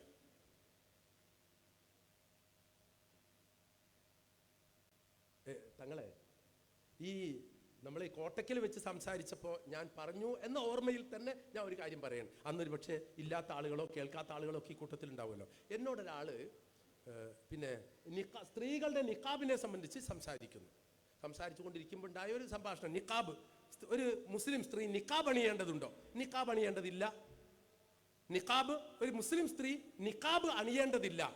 പരമാവധി വന്നാൽ അതൊരു അനുവാദത്തിന്റെ മാത്രം പ്രശ്നമാണ്, അത് വാജിബാണ് എന്ന് പറയാൻ പ്രമാണമൊന്നുമില്ല. ഞാൻ അതിൻ്റെ മതവിധി പറയുകയല്ല എൻ്റെ ഈ പരാമർശത്തിൻ്റെ താല്പര്യം. മറ്റൊരു കാര്യം സൂചിപ്പിക്കുകയാണ്. അത് വേറൊന്നുമല്ല. അങ്ങനെ ഈ സംസാരം നടന്നുകൊണ്ടിരിക്കുന്നു ഒരാളുമായിട്ട്. അപ്പോൾ മൂന്നാമതൊരാൾ വന്നിട്ട് എന്നോട് ചോദിക്കുകയാണ്, പിന്നെ മൗലവി ഒരു ചെറിയ ബ്രേക്ക്. എന്താ ബ്രേക്ക്? അത് എന്താണെന്ന് വെച്ചാൽ വേറൊന്നുമല്ല, പിന്നെ 6 മാസമായി ഒരാൾ ഉമ്മാടെ വാപ്പാടെ അടുത്ത് പോയിട്ടും ഉമ്മാനെയും വാപ്പാനെയും പോയി കണ്ട് സന്ദർശിച്ചിട്ടും 6 മാസമായി. വലിയ ദീനീ പ്രവർത്തന. അത് പറ്റുമോ? ഞാൻ ചോദിച്ചു. പറ്റില്ല. അപ്പൊ എന്നോട് പറയാണ്, ഈ നിക്കാബ് വേണം എന്ന വാശിയിൽ എന്നോട് സംസാരിച്ചു കൊണ്ടിരിക്കുന്ന സഹോദരൻ, ആ വാശിയൊക്കെ അദ്ദേഹത്തിന് പോയി. ആ സഹോദരനോട് അതൊന്ന് പറഞ്ഞു കൊടുക്ക്.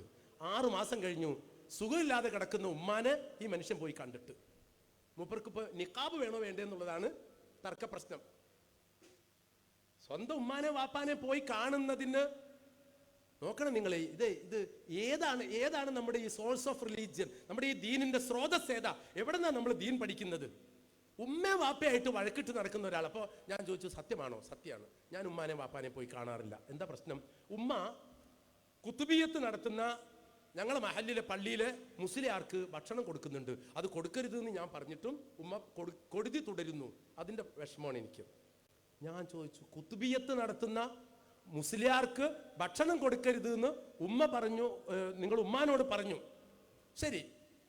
പക്ഷെ ഉമ്മാക്കത് ബോധ്യമില്ല. ഉമ്മാക്ക് കുത്തുബിയത്തൊരു മോശം കാര്യമാണെന്നും അതിൻ്റെ വരികളിൽ ശിർക്കുണ്ടെന്നും അതിൻ്റെ വഴി തന്നെ ചീത്തയാണെന്നും അറിയാത്തത് കൊണ്ട് ഉമ്മ അത് കൊടുത്തുകൊണ്ടിരിക്കുന്നു. ആ പേരും പറഞ്ഞിട്ടാണോ നിങ്ങളുടെ പെറ്റ തള്ളയെ പോയി കാണാത്തത്? നിങ്ങളെപ്പോലെ പാപി ആരുണ്ട് സുഹൃത്തെ? നിങ്ങളെപ്പോലെ പാപി ആരുണ്ട്? ഈ ദീനിന്റെ ഏത് മാനദണ്ഡത്തിലാണ്, ഈ ദീനിലെ ഏത് സൂക്തത്തിന്റെ അടിസ്ഥാനത്തിലാണ് താങ്കൾ ഈ നിലപാട് സ്വീകരിച്ചിരിക്കുന്നത്? നിങ്ങൾ ഈ തർക്കത്തിനും വക്കാണത്തിനും ഒക്കെ നിൽക്കുന്നതിന് പകരം ആദ്യം നിങ്ങൾ പോയി ഉമ്മാനെ കാണ്. ഈ നിമിഷം തന്നെ നിങ്ങൾ ഇവിടുന്ന് നിങ്ങൾ ഉമ്മാനെ പോയി കാണ്. നമ്മുടെ ദീൻ ഇതാ. നമ്മുടെ സ്വന്തം ഉമ്മ പെറ്റ ജ്യേഷ്ഠൻ, അനുജൻ, നമ്മുടെ പെങ്ങളുടെ ഭർത്താവ്, ഒരുപക്ഷെ നമ്മുടെ പെങ്ങൾ ചെറിയ ചെറിയ വിഷയങ്ങളിലൊക്കെ തർക്കിച്ച് ഇങ്ങനെ ഭിന്നിച്ച് വഴക്കിട്ട് അത് വലിയ കുടുംബ വഴക്കായി വളർത്തി പിന്നെ അവരുമായിട്ട് നമുക്ക് സന്ധിപ്പില്ല, സ്നേഹമില്ല, സന്ദർശനമില്ല. പ്രിയപ്പെട്ടവരെ, അതാണ് നമ്മുടെ ദീനി പ്രവർത്തനത്തിന്റെ ഒരു രൂപമെങ്കിൽ ഒരു കാര്യവുമില്ല. ഇത് തിരുത്തപ്പെടേണ്ട ഒരു തെറ്റ് എന്ന നിലയ്ക്ക് ഞാൻ സൂചിപ്പിക്കുകയാണ്. നമ്മൾ വേറെ ഒന്നും ആവണ്ട ഈ ദുനിയാവില്. വേറെ ആയി എന്നുള്ള വലിപ്പവും ആ വലിപ്പത്തിന്റെ പ്രമാണപത്രവുമായിട്ട് റബ്ബിന്റെ അടുത്ത് ചെല്ലേണ്ട ആളുകളല്ല നമ്മൾ ഈ സ്നേഹമായിട്ട് ചെന്നാൽ മതി. ഒരാളുടെ ഉമ്മാനെ വാപ്പാനെ ഒക്കെ സ്നേഹിക്കുന്നതിന്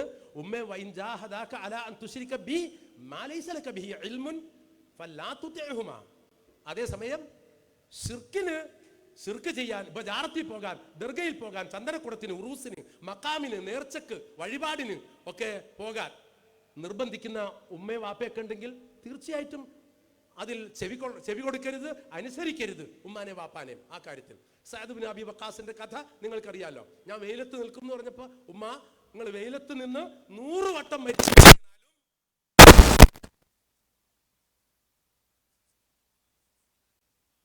അവരൊക്കെ ആ വിശ്വാസത്തിൽ വളർന്നു വന്ന് നമുക്ക് മാതൃക കാട്ടിയ മഹാരഥന്മാരാണ്. അതാണ് നമുക്ക് മാതൃക. എന്നാൽ വസ്വാഹിബുഹുമാ ഫിദ്ദുനിയ മഅറൂഫൻ, ദുനിയാവിലും ദുന്യവിയായ കാര്യങ്ങളിലും നല്ല രീതിയിൽ മാന്യമായി മക്കളെന്ന ബാധ്യത നിറവേറ്റി നിങ്ങൾ മാതാപിതാക്കളോട് നിലകൊള്ളണം, പെരുമാറണം. ഇതിൽ വീഴ്ച വരരുത്. ഈ മുജാഹിദ് കുടുംബങ്ങളിലൊക്കെ കല്യാണം കഴിച്ചു കൊണ്ടുവന്ന സഹോദരിമാർ, അവരുടെ ഉമ്മ വാപ്പയൊക്കെ ചിലപ്പോൾ സുന്നി കുടുംബങ്ങളാണെങ്കിൽ തീർച്ചയായിട്ടും ഉമ്മ വാപ്പയൊക്കെ സുന്നിയാണ്, എൻ്റെ ഭർത്താവിൻ്റെ ഉമ്മ വാപ്പയൊക്കെ മുജാഹിദാണ്, രണ്ടത്താണിയാണല്ലോ, അപ്പൊ മുജാഹിദായിരിക്കും എന്നുള്ള ഊഹത്തിലാണ് ഞാൻ പറയുന്നത്. അങ്ങനെ തന്നെയല്ലേ എന്ന് വിചാരിച്ചിട്ട് നിങ്ങൾ ഉമ്മാനെ വാപ്പാനെയും പോയി കാണുന്നതിൻ്റെ ആ ഫ്രീക്വൻസി കുറക്കണ്ടാണ്. ഇടക്കിടക്ക് പതിവ് പോലെ പഴയ പോലെ പോയി കാണണം എന്നാണ് ഞാൻ പറഞ്ഞത്. MGMന്റെ ആളുകളോടാണ് അത് സൂചിപ്പിച്ചത്. ഇനി നമ്മുടെ ഭാര്യയുടെ ഉമ്മയും വാപ്പയൊക്കെ ആയിട്ടും ആ ദൃഢമായ, സുതാര്യമായ, നിഷ്കളങ്കമായ ദ്വയിൽ ചാലിച്ച ബന്ധം നിലനിർത്താൻ നമുക്ക് സാധിക്കുമാറാകണം. അവിടെ നമുക്ക് യാതൊരു കോംപ്രമൈസും ഇല്ല കേട്ടോ. ഇനി കേൾക്കണോ? ഇനി ഞാൻ വേറൊരു കാര്യവും കൂടി ആ ഭാഗത്ത് സൂചിപ്പിക്കുകയാണ്. അത് വേറൊന്നുമല്ല, നമ്മുടെ കൂട്ടത്തിലൊക്കെ കുറേ ആളുകളുണ്ട്. ഇപ്പോൾ ഇവിടെ ഞാനിങ്ങനെ നോക്കുമ്പോൾ തന്നെ കുറേ തലമുതിർന്ന ആളുകൾ, താടി നിറച്ച ആളുകൾ ഈ കൂട്ടത്തിലുണ്ട്. ശരിക്കും തന്നെ ഞാനിപ്പോൾ ബാക്കിയുള്ളവരെ അവരുടെ പദവിയെ അവരുടെ സ്ഥാനത്തെ ചെറുതാക്കാൻ വേണ്ടി പറയുന്നതല്ല. ഈ മുതിർന്ന ആളുകൾക്ക് തീർച്ചയായിട്ടും ഒരുപാട് അവകാശങ്ങളുണ്ട്. സീനിയർ സിറ്റിസന് ഇന്ത്യ രാജ്യത്ത് തന്നെ വലിയ അവകാശമുണ്ട്. ബസ്സിൽ കയറിയാൽ അവകാശമുണ്ട്, ഇല്ലേ? റെയിൽവേ ടിക്കറ്റ് എടുക്കുമ്പോൾ അവകാശമുണ്ട്. ഇസ്ലാം ഈ അവകാശങ്ങൾക്കൊക്കെ മുമ്പേ തന്നെ സീനിയർ സിറ്റിസൻസിൻ്റെ അവകാശം നിയമം മൂലം പാസാക്കിയ മതമാണ്. അതെന്താ? നമ്മളെക്കാൾ പ്രായത്തിൽ മുതിർന്നവർ, അതിന് 60 കഴിയണ്ട, 60 തന്നെ കഴിയണ്ട, നമ്മളെക്കാൾ പ്രായത്തിൽ മുതിർന്നവർ, അവരെ ബഹുമാനിക്കണം. ഞാനിത് പറഞ്ഞത് എന്താണെന്നോ, ഇപ്പോൾ നമ്മുടെ കൂട്ടത്തിലൊക്കെ ഒരുപാട് കാലം പള്ളിക്കും മദ്രസയ്ക്കും ഒക്കെ വേണ്ടി കഷ്ടപ്പെട്ട് പണിയെടുത്ത് നടന്ന ആളുകൾ, അവരെല്ലാ കാലവും അങ്ങനെ നടക്കാൻ അവർക്ക് പറ്റില്ലല്ലോ. അവർ വയ്യാണ്ടാകും, അവർക്ക് സുഖമില്ലാതാകും, അവർക്ക് അങ്ങനെ ഓടാൻ പറ്റാത്തൊരു കാലം വരും. അവരുടെ മനസ്സെത്തുന്ന ഇടത്തേക്ക് കാലുകൾ ചലിക്കാത്ത ഒരു സന്ദർഭം അവരുടെ ആയുസ്സിൽ വന്നു ചേരും. അപ്പോൾ അവർ പള്ളിയിൽ വന്നേക്കില്ല. നമ്മൾ പോയി കാണണം, നമ്മൾ അവരെ സന്ദർശിക്കണം. നിങ്ങൾ ഈ രണ്ടത്താണിയിലെ സുഹൃത്തുക്കൾ ആലോചിക്കുമ്പോൾ നിങ്ങളും ആലോചിക്കേണ്ടതാണ് പ്രിയപ്പെട്ടവരെ. ആരെങ്കിലും കിടപ്പ് രോഗികളൊക്കെ ഉണ്ടോ? ഇപ്പോൾ ഈ പരിപാടി നടക്കുമ്പോഴും ആലോചിക്കണം. ഒരു കിടപ്പ് രോഗി, പണ്ട് ഈ പ്രസ്ഥാനത്തിൻ്റെ അരികെ പറ്റി ജീവിച്ച് നമുക്കൊപ്പം പ്രവർത്തിച്ചു വന്ന ഒരാൾ, ഒരു കിടപ്പ് രോഗിയുണ്ടോ? നമ്മൾ അയാൾ കാണുന്ന ഇടയ്ക്ക് പോയിട്ട് അദ്ദേഹത്തിന് നമ്മളുടെ അടുത്തേക്ക് വരാനാവില്ല. അദ്ദേഹത്തിന് ഇത് ചെറിയ സംഗതിയാണോ? അല്ല.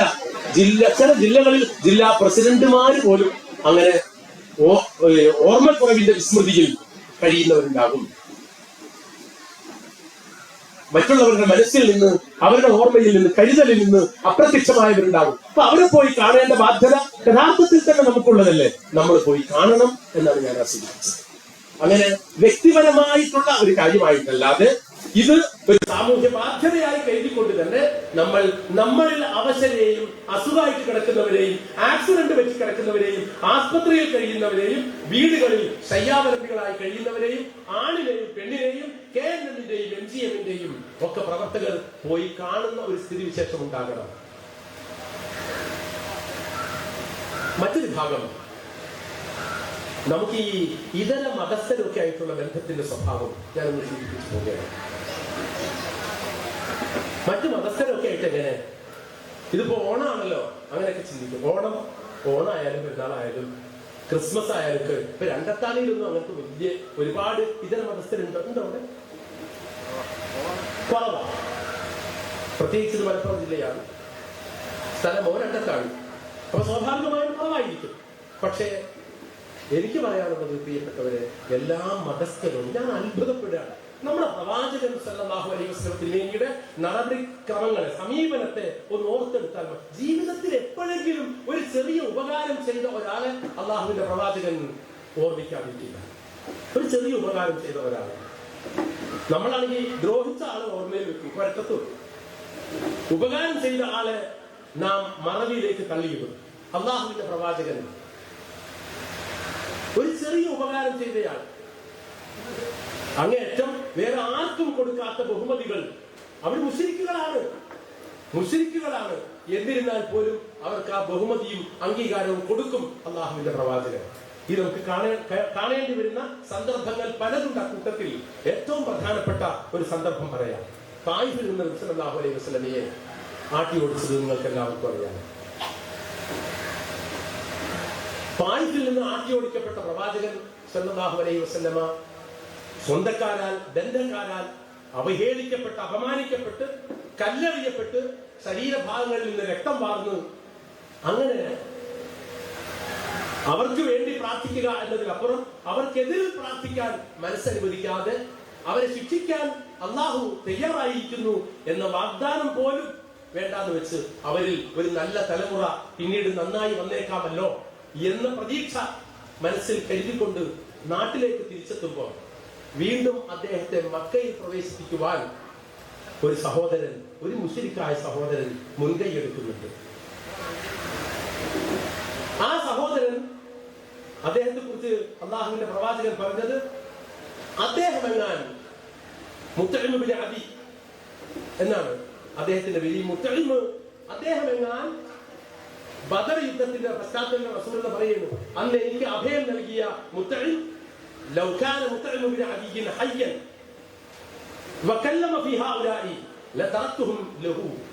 അതായത് ബദറിൽ 70ഓളം യുദ്ധത്തടവുകാർ പിടിക്കപ്പെട്ടപ്പോൾ ആ യുദ്ധത്തടവുകാരെ വിട്ടുകൊടുക്കാൻ പ്രവാചകന്റെ മനസ്സ് സമ്മതിക്കാതിരുന്നപ്പോ,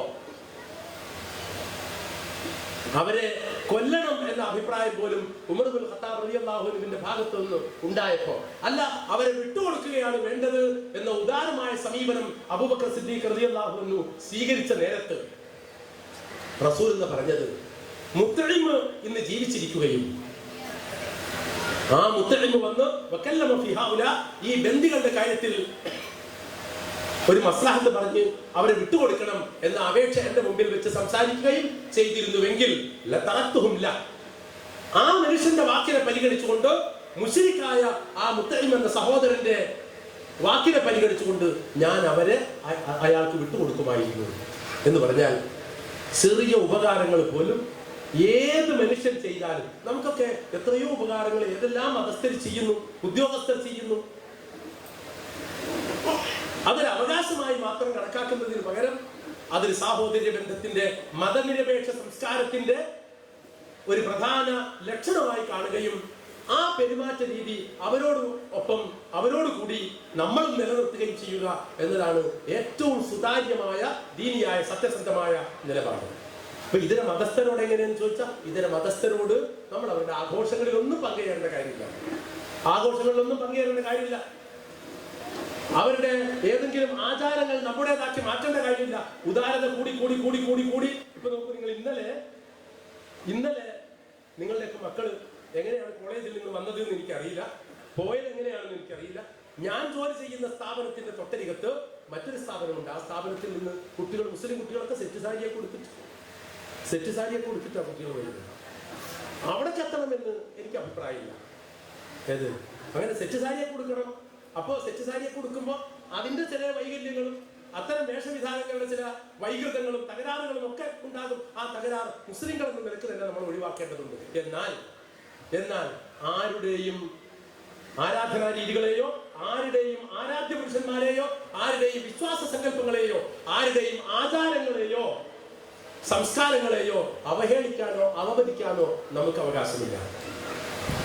ഉണ്ടോ? 1924 എന്നാണ് എന്റെ ഓർമ്മ. തിരുവനന്തപുരത്തിനടുത്ത ചെമ്പഴന്തിയിൽ ശ്രീനാരായണ ഗുരു സർവമത സമ്മേളനം നടത്തിയതിന്റെ ഓർമ്മ പുതുക്കാൻ 100ാം വാർഷികം ആഘോഷിക്കുന്ന സന്ദർഭമാണ് 2024 ഇപ്പോ കേരളത്തിൽ അങ്ങോളം ഇങ്ങോളം നടന്നുകൊണ്ടിരിക്കുന്നത്. സർവമത സമ്മേളനം അതെന്താണോ?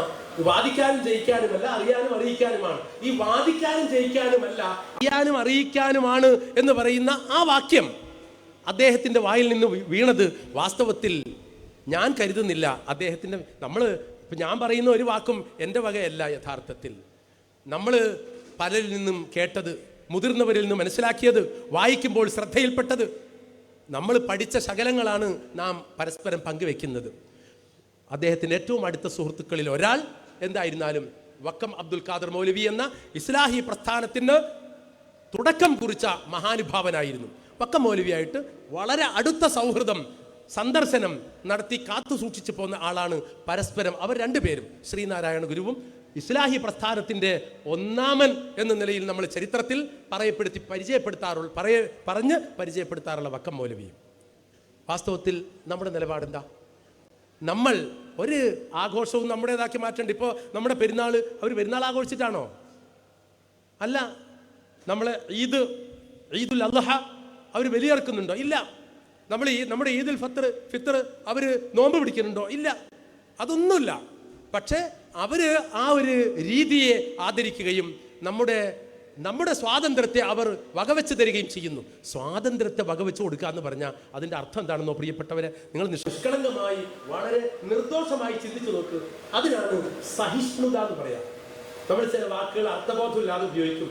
സഹിഷ്ണുത എന്ന് പറഞ്ഞാൽ നിങ്ങളോട് ഞാൻ സഹിഷ്ണുവാണെന്ന് പറഞ്ഞാൽ നിങ്ങൾ പറഞ്ഞതൊക്കെ ഞാൻ സഹിക്കുന്നതാണ്. സഹിക്കാം, അതാണ് സഹിഷ്ണുത. മറ്റുള്ള മനുഷ്യരോട് നമ്മൾ ദഅവത്ത് നടത്തണം, മറ്റുള്ളവരോട് നമ്മൾ ദഅവത്ത് നടത്തണം, ഈ ദീനിലേക്ക് ക്ഷണിക്കണം. ഇപ്പൊ പുതിയൊരു വാദം ഇറങ്ങിയിട്ടുണ്ട് മുസ്ലിങ്ങളുടെ ഇടയിൽ തന്നെ ഒരു വാദം ഇപ്പൊ ഇറങ്ങിയിട്ടുണ്ട്. അതെന്താണോ? ദഅവത്ത് നടത്തേണ്ട കാര്യമില്ല. ആരെ പേടിച്ചിട്ടാണ് അങ്ങനെ പറയണമെന്ന് അറിഞ്ഞൂടാ. ദഅവത്ത് അള്ളാഹുവിലേക്ക് വിളിക്കുന്നവനേക്കാൾ നല്ല മേന്മയുള്ള വാക്ക് പറയുന്നവനാരും നന്മ നിറഞ്ഞ സംസാരം നടത്തുന്നവനാരും എന്നൊക്കെ ഖുർആൻ ചോദിക്കുന്നുണ്ട്. അള്ളാഹുവിലേക്ക് ക്ഷണിക്കുക, സംഘടനയിലേക്കും ഗ്രൂപ്പിലേക്കും അല്ല, നമ്മുടെ പാർട്ടിയിലേക്കും പരിപാടികളിലേക്കുമല്ല, അള്ളാഹുവിലേക്ക് ക്ഷണിക്കുക. ചെയ്യുന്നത് നല്ലതായിരിക്കുക. അള്ളാഹുവിന്റെ ജീവിതം സമർപ്പിച്ചവനാണ് ഞാൻ മുസ്ലിമാണ് എന്ന് പ്രഖ്യാപിക്കാൻ ചങ്കൂറ്റവും ആത്മവിശ്വാസവും ധൈര്യവും ഉള്ളവനായിരിക്കുക. ഇത് വളരെ പ്രധാനപ്പെട്ട ഒരു സംഗതിയാണ്. അപ്പൊ ക്ഷണം വേണ്ടേ? വേണം. ദഅവത്ത് നടത്തണം. അല്ലാതെ ദഅവത്ത് നടത്താതെ ജീവിക്കാൻ അനുവദിക്കപ്പെട്ടവരല്ല മുസ്ലിങ്ങൾ. ദഅവത്ത് നടത്തണം. ഞാൻ അങ്ങനെ ഒരു വാദമുണ്ടെന്ന് അറിയിക്കാൻ കൂടി വേണ്ടി പറയുകയാണ്. ദഅവത്ത് നടത്തണ്ട, മുസ്ലിമായിട്ട് ജീവിച്ചാൽ മതി. അങ്ങനെ വാദം ഉണ്ടല്ലോ. ഒന്നും കൂടി പറയാം, ആ വാദത്തിന്റെ ഒരു തുടർച്ചയും കൂടി പറയാം. അത് പറഞ്ഞ സ്ഥിതിക്ക് അപ്പോൾ നമ്മൾ മുസ്ലിങ്ങളായിട്ട് ജീവിക്കാം, ഹിന്ദുക്കളായിട്ട് ജീവിക്കാം, ക്രിസ്ത്യാനിയായിട്ട് ജീവിക്കാം, ബുദ്ധമത വിശ്വാസി അങ്ങനെ ജീവിക്കാം. അങ്ങനെ ഓരോരുത്തരും അവനവന് ബോധ്യപ്പെട്ട രീതിയിൽ ജീവിച്ചാൽ മതി, അവരൊക്കെ സ്വർഗത്തിലെത്തും എന്ന് പറയുന്ന മുസ്ലിം പണ്ഡിതന്മാര് പ്രസംഗിച്ച് നടക്കണം. അതാണോ സത്യം? അതല്ല. ലാ ഇലാഹ ഇല്ലല്ലാഹ് എന്ന ഈ ആദർശത്തിലേക്ക് ക്ഷണിക്കണം. ഇന്നക തഅതി ഖൗമിൻ അഹ്ലി കിതാബി ഫലയകുൻ അവ്വല മാ തദ്ഉഹും ഇലൈഹി ശഹാദത്തു അല്ലാ ഇലാഹ ഇല്ലല്ലാഹ് വ അന്ന മുഹമ്മദൻ റസൂലുള്ളാഹ്. നീ ആദ്യമായിട്ട് ക്ഷണിക്കേണ്ടത് ഫലയകുൻ അവ്വല മാ തദ്ഉഹും ഇലൈഹി എന്നാണ്. നീ ആദ്യമായിട്ട് ദഅവത്ത് നടത്തേണ്ടത്. അപ്പൊ ദഅവത്ത് നടത്തണം ഉറപ്പായി. ആ ദഅവത്ത് നടത്തേണ്ട കാര്യം വേറെ എന്തെങ്കിലുമൊക്കെ പൊതുവിഷയങ്ങൾ പറയുകയല്ല, ലാ ഇലാഹ ഇല്ലല്ലാഹ് എന്നതിലേക്ക് ക്ഷണിക്കണം. ഇസ്ലാമിന്റെ ദഅവത്ത് അതാണ്. മറ്റത് പൊതുസമൂഹത്തിലെ ജീവിതമാണ്. അത് ദഅവത്തല്ല. ഒരാളോട് സംസാരിക്കുമ്പോൾ ഒരു വേലായുധൻ, ഒരു ദാമോദരൻ, അയാളോട് സംസാരിക്കുമ്പോൾ നിങ്ങൾ ഏതാ മതം, ഏതാ ജാതി, ഏതാ പാർട്ടി എന്നൊക്കെ അന്വേഷിച്ചിട്ടൊന്നുമല്ല അയാളോട് കുശലം ചോദിക്കേണ്ടതും ഒന്നും. അപ്പൊ നമ്മുടെ കൂടെ ജീവിക്കുന്ന ആൾ, നമ്മുടെ കൂടെ നമ്മുടെ അയൽപക്കത്ത് കഴിയുന്നയാൾ, നമ്മുടെ ജോലി ചെയ്യുന്നയാൾ, നമ്മുടെ അയൽപക്കത്ത് പാർക്കുന്ന ആൾ, പ്രവർത്തിക്കുന്ന ആൾ, പാർട്ട്നേഴ്സ് ആയിട്ടുള്ള മുസ്ലിങ്ങളല്ലാത്തവർ, ഇവരുമായിട്ടൊക്കെ നല്ല ബന്ധം പുലർത്തേണ്ട ബാധ്യത തീർച്ചയായും നമുക്കുണ്ട്.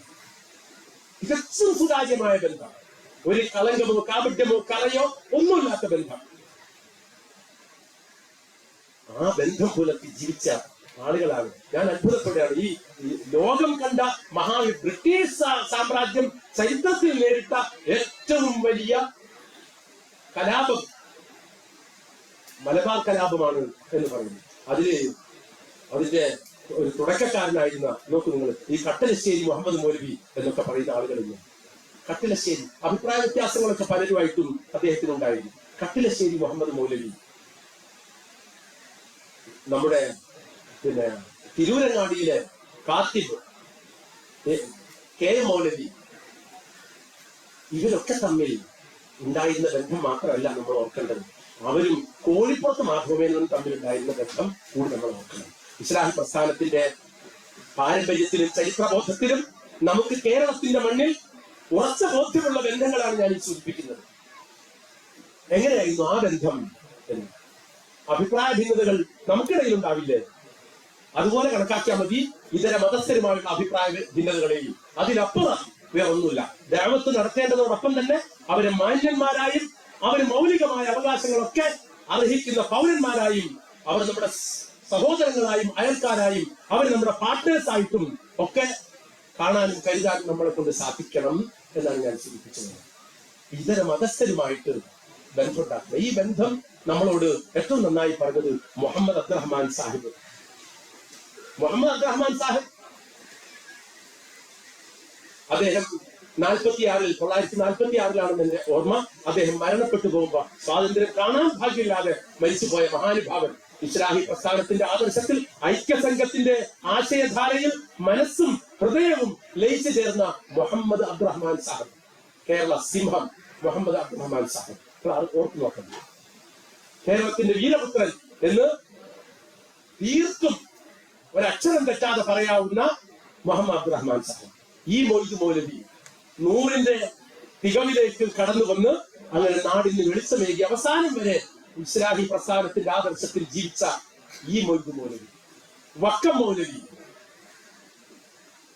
ഇനി അവർക്ക് മുമ്പ് ജീവിച്ച് മരിച്ചുപോയ 1919 മറ്റോ മരിച്ചുപോയ സനാഉല്ലാ മക്തി തങ്ങൾ, ഇവരൊക്കെ എല്ലാ മതസ്ഥരുമായും വെച്ചു പുലർത്തിയിരുന്ന ബന്ധത്തിനപ്പുറം പുതിയൊരു പാഠം നമുക്ക് ഈ ലോകത്തിൽ ഈ പുതിയ കാലത്ത് കിട്ടേണ്ടതില്ല.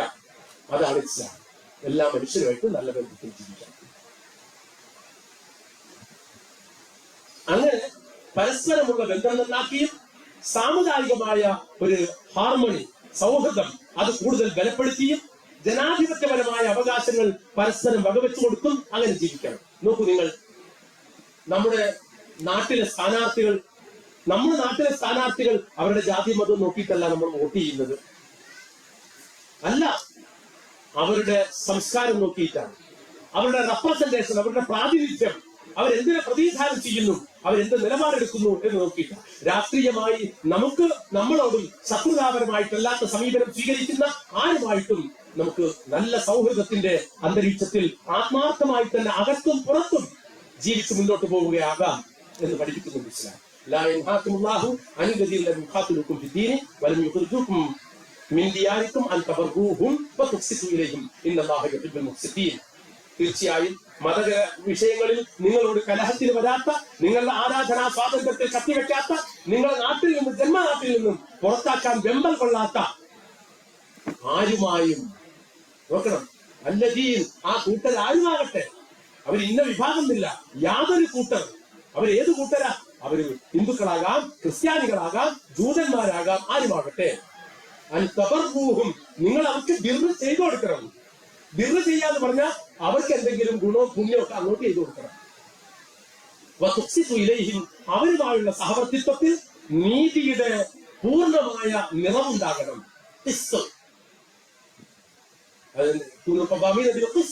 നിങ്ങൾ നീതിയുടെ നിർവാഹകരായി മാറണം. നീതിയാണ് ഏറ്റവും വലിയ സത്യം, ന്യായമാണ് ഏറ്റവും വലിയ സത്യം. നീതിയും ന്യായവും അത് മുസ്ലിമോ അമുസ്ലിമോ എന്ന വ്യത്യാസം നോക്കിയിട്ടല്ല. മുസ്ലിമിന്റെ പക്ഷത്ത് അന്യായമോ അനീതിയോ ഉണ്ട്. മുസ്ലിം അല്ലാത്ത ഒരാളുടെ പക്ഷത്ത് നീതിയാണ്, ന്യായമാണെങ്കിൽ ന്യായവും നീതിയും നോക്കി തന്നെ നിലപാട് സ്വീകരിക്കേണ്ടവരാണ് നമ്മൾ മുസ്ലിങ്ങൾ, പ്രത്യേകിച്ച് മുജാഹിദുകൾ. പിന്നെ അള്ളാഹ്ക്ക് തടസ്സം എന്താന്ന് വെച്ചാൽ, നിങ്ങളെ ജന്മനാട്ടിൽ നിന്ന് പുറത്താക്കാൻ ഉദ്ദേശിക്കുന്ന, നിങ്ങളെ തക്കം കിട്ടിയാൽ തട്ടാൻ കരുതുന്ന ആളുകളുണ്ടെങ്കിൽ അൻതവല്ലൗഹും, അവരുമായി നിങ്ങൾ ഒരാത്മബന്ധം പുലർത്തിക്കൂടാത്തതാണ് എന്ന്. തവല്ലൗഹും, അവരുമായിട്ടൊരു ആത്മബന്ധം പാടില്ല. കാരണം നമ്മളെ കൊല്ലാൻ നിൽക്കുന്ന ആള്, നമുക്കെതിരിൽ ശത്രുതാപരമായ പ്രഭാഷണം നടത്തിക്കൊണ്ടിരിക്കുന്ന ഒരാൾ, നമ്മളെ നശിപ്പിക്കാൻ തക്കം പാർത്തുകൊണ്ടിരിക്കുന്ന ഒരാൾ, അത്തരം ഒരു കൂട്ടായ്മയിൽ പ്രധാന ഭാരവാഹിത്വം വഹിക്കുന്ന ഒരാൾ, അങ്ങനെയാണെങ്കിൽ അൻതവല്ലൗഹും, അവരുമായിട്ട് വലായിന്റെ പ്രശ്നം ഇല്ല. അങ്ങനെ വന്നാലേ കുറ്റാവുള്ളൂ. ഞാൻ പറഞ്ഞത് പൊതുസമൂഹത്തിൽ ജീവിക്കുമ്പോഴും ജനാധിപത്യ മതനിരപേക്ഷ സംസ്കൃതിയെ കൈവിടാതെ വേണം, കരുതലോടെ വേണം നാം മുന്നോട്ട് പോകുവാൻ എന്ന് സൂചിപ്പിക്കാനാണ്. ഇനി നമ്മുടെ സംഘടനക്കകത്ത് നാം പുലരുമ്പോൾ നേരത്തെ പറഞ്ഞതുപോലെ സ്നേഹത്തിലും സൗഹൃദത്തിലും ചാലിച്ച അഭിപ്രായ വ്യത്യാസങ്ങൾ പോലും മാന്യമായും അന്തസ്സായും പറഞ്ഞവതരിപ്പിക്കുന്ന, ആരെയും കളിയാക്കാതെയും കൊച്ചാക്കാതെയും താറടിക്കാതെയും അപമാനിക്കാതെയും അവഗണിക്കാതെയും മുന്നോട്ട് പോകുന്ന ഒരന്തരീക്ഷം നമുക്കുണ്ടാകണം. ഞാൻ ഒരൊറ്റ കാര്യം ആ ഭാഗത്ത് സൂചിപ്പിച്ച് എൻ്റെ വാക്ക് ചുരുക്കുന്നു. വേറെ ഒന്നുമല്ല, അത് അള്ളാഹുവിൻ്റെ റസൂൽ പറഞ്ഞു, അവരുടെ വീഴ്ചകളൊക്കെ നീ പുറത്തു കൊടുക്ക്, മാപ്പ് കൊടുക്കും, അവരോട് നീ മാപ്പാക്കി കൊടുക്കും, അവർക്ക് വേണ്ടി നീ പ്രാർത്ഥിക്കും. നോക്കണം, നമ്മൾ ആരും അങ്ങനെ ചെയ്യാറില്ല കേട്ടോ. നമ്മൾ ഒരാള് കമ്മിറ്റിയിൽ എന്തെങ്കിലും പറഞ്ഞാൽ പിന്നെ അവരെ നമ്മൾ ചിലപ്പോൾ അടിച്ചിരുത്തി നമ്മൾ വലിയ ആളാകും. റസൂലുള്ളാഹിയോട് പറഞ്ഞ വസ്ത്രത്തില്ലോ, അവർക്ക് വേണ്ടി നീ പ്രാർത്ഥിക്കും, റബ്ബ് അവർക്ക് പുറത്തു കൊടുക്കും.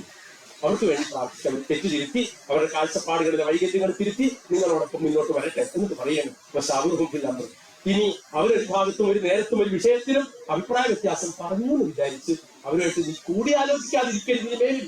പക്ഷെ അവർക്ക് കാര്യം വരുമ്പോ, വിഷയങ്ങൾ വരുമ്പോ എല്ലാം ആലോചിച്ചും പരസ്പരം ചർച്ച ചെയ്തും വേണം തീരുമാനിച്ച് മുന്നോട്ട് പോകുവാൻ എന്ന് പറയുന്നത്. ആരോട്? വഹി കിട്ടുന്ന അള്ളാഹുവിന്റെ റസൂലിനോട്, സഹപ്രവർത്തകരായ സഹാബികളോട് പുലർത്തേണ്ട മര്യാദയും ബാധ്യതയും എത്രത്തോളമാണെന്ന് ചൂണ്ടിക്കാണിച്ച് അടിവരയിട്ട് ഖുർആൻ പറയുന്ന വാക്കുകളാണ് ഇപ്രകാരം. നമ്മൾ ആലോചിച്ച് നോക്കുന്നത്. നമുക്കിടയിൽ ഈ ഒരു പ്രശ്നം ഉണ്ടാകേണ്ട കാര്യമില്ല. ഈ ഒരു രീതിയും സമീപനവും നമ്മൾ സ്വീകരിക്കുന്ന പക്ഷം നമ്മൾ ഇസ്ലാഹി പ്രസ്ഥാനത്തിന്റെ എളിയ പ്രവർത്തകരാണ്. നമ്മൾ ആരും ഈ ദുനിയാവിൽ എന്തെങ്കിലും കെട്ടിപ്പടുക്കാനോ വെട്ടിപ്പിടിക്കാനോ വന്ന ആളുകളല്ല. നമുക്ക് ഇവിടെ നിന്നൊരു സ്ഥാനമോ ആ സ്ഥാനത്തിന്റെ പിറകെയുള്ള ഓട്ടമോ മോഹമോ ഒന്നുമില്ലാതെ തന്നെ നമുക്ക് എപ്പോ വേണമെങ്കിലും അല്ലാഹു അവസാനിപ്പിച്ചേക്കാവുന്ന, ഒരു ഫുൾ സ്റ്റോപ്പ് ഇട്ട് നിർത്തിക്കളഞ്ഞേക്കാവുന്ന ഈ ജീവിതത്തിൽ ഇന്ന് നമ്മൾ ഇവിടുന്ന് എഴുന്നേൽക്കും ഇല്ല, പറയാൻ കഴിയില്ല. അതിന്റെ ഇടയ്ക്കൊരു വെറുതെ ഒരു നെഞ്ചുവേദന വന്നാൽ ആ നെഞ്ചുവേദന മതിയാകും നമ്മളെ അല്ലാഹുവിലേക്ക് പെട്ടെന്ന് എത്തിക്കുക. പ്രിയപ്പെട്ടവരെ, അത്ര നൈമിഷികമായ, അതേസമയം ഒരു നിശ്ചയമില്ല ഒന്നിനും, വരും ഓരോ ദശ വന്ന പോലെ പോകും. ഒരു നിശ്ചയമില്ല ഒന്നിനും, വരും ഓരോ ദശ വന്ന പോലെ പോകും. ഒന്നിനും ഒരു നിശ്ചയമില്ല, എപ്പോ വേണമെങ്കിലും മരിച്ചു പോയേക്കാവുന്ന ഈ കൂട്ടായ്മയിൽ, ഈ ബന്ധത്തിൽ, ഈ ആദർശ കുടുംബ സംഗമത്തിൽ പ്രിയപ്പെട്ടവരെ, നമുക്ക് തമ്മിൽ കഴിപ്പോ വെറുപ്പോ, നമുക്ക് തമ്മിൽ അകൽച്ചയോ വഴക്കോ ഒന്നുമില്ലാതെ ശിക്ഷിക്കേണ്ട ബാധ്യത നമുക്കുണ്ട്. നമ്മുടെ മക്കൾ ആ സൗഹൃദവും സ്നേഹവും കരുതലും ഒക്കെ കണ്ടു വേണം വളർന്നു വരാൻ. നമ്മുടെ മുഖത്ത് നോക്കി വളരുന്ന മക്കൾക്ക് നമ്മളിൽ, നമ്മുടെ സമീപനങ്ങളിൽ, പെരുമാറ്റത്തിൽ മാതൃകയുണ്ടാകണം. അങ്ങനെ വരാനിരിക്കുന്ന പ്രവർത്തന മേഖലകളിലും വരാനിരിക്കുന്ന കാലഘട്ടങ്ങളിലും നാടിനും മഹല്ലിനും നാട്ടുകാർക്കും ഒക്കെ വെളിച്ചം നൽകി മുന്നോട്ട് പോകാൻ കരുത്തുള്ള പ്രവർത്തകരായ റബ്ബ് എന്നെയും നിങ്ങളെയും മാറ്റിപ്പണിയുമാറാകട്ടെ എന്ന് മാത്രം പ്രാർത്ഥിച്ചുകൊണ്ട് ബിസ്മില്ലാഹിർ റഹ്മാനിർ റഹീം ഈ സംഗമത്തിന്റെ ഔപചാരികമായ ഉദ്ഘാടനം നിർവഹിച്ചതായി അറിയിച്ചുകൊണ്ട് ഞാൻ അവസാനിപ്പിക്കുന്നു. അസ്സലാമു അലൈക്കും വറഹ്മത്തുള്ളാഹി വബറകാതുഹു.